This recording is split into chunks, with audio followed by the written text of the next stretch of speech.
Sardar Vallabhbhai Patel police అకాడమీలో trainee IPS officer అయినటువంటి ఉదయ్ కృష్ణారెడ్డి.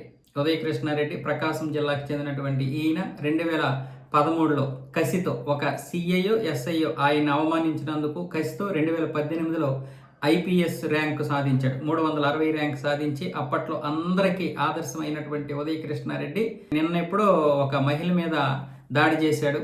అలాగే ఆమెను బలవంతం చేశాడు, లైంగిక వేధింపులకు గురి చేశాడు, జుట్టు పట్టుకొని రూమ్లోకి లాక్కెళ్ళి అసభ్యంగా వీడియోలు తీసి భర్తకి ఆ వీడియోలు పోస్ట్ చేశాడు అనే రకాలుగా అత్తాపూర పోలీస్ స్టేషన్లోనైతే ఆమె కేసు నమోదు చేయించింది. దాంతో పోలీసులు ఇతని మీద అనేక సెక్షన్ల కింద అయితే కేసు నమోదు చేసి అతనికి అరెస్ట్ వారెంట్ కూడా జారీ చేశారు. ఈ రోజు ఉదయం బంధువుల ఇంటికి వచ్చినటువంటి ఆయన ఈ విధంగా శానిటరీ తాగేశాడనమాట. దాంతో ఇప్పుడు ఆయన్ని ఆసుపత్రిలోనైతే అడ్మిట్ చేశారు. దీనికి అనేక రకాలైనటువంటి విధాలుగా కొంతమంది విశ్లేషిస్తున్నారు. కావాలనే అతడు ఒక కానిస్టేబుల్, ఆ కానిస్టేబుల్గా ఉన్నటువంటి వ్యక్తి ఈరోజు ఐపీఎస్ ఆఫీసర్ అవ్వడం అనేది చాలామంది జీర్ణించుకోలేకపోతున్నారు.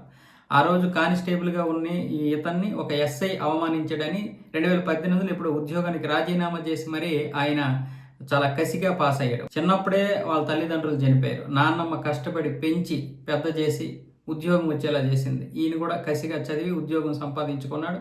తర్వాత ఐపీఎస్ అయ్యాడు. ఇలాంటి వ్యక్తి ఇంత పెద్ద స్థాయిలోకి వచ్చేసరికి ఎవరు భరించలేక ఇలాంటి ఆరోపణలు చేస్తున్నారని కొంతమంది ఆ మహిళకి ఇతనికి ఏదో ఉండే ఉంటుంది, మొత్తానికి ఇద్దరి మధ్య ఏదో ఎక్కడో పొగసలేదు, అందుకే ఈవిడ ఈ విధంగా కేసులు పెట్టి ఉంటుందని కూడా కొంతమంది చెప్తున్నారు. ఇప్పుడు ఇతను ఆత్మహత్య ప్రయత్నం చేసుకునే ముందు తన ఇన్స్టాలో పోస్ట్ పెట్టాడు, నా తప్పు ఏమీ లేదు, నేను అలాంటి వాడిని కాదు, నా మీద కావాలని ఇలాంటివన్నీ చేస్తున్నారని చెప్పి ఆ వీడియోలో చెప్తూ ఆయన అయితే ఆత్మహత్య ప్రయత్నం అయితే చేసుకున్నాడు.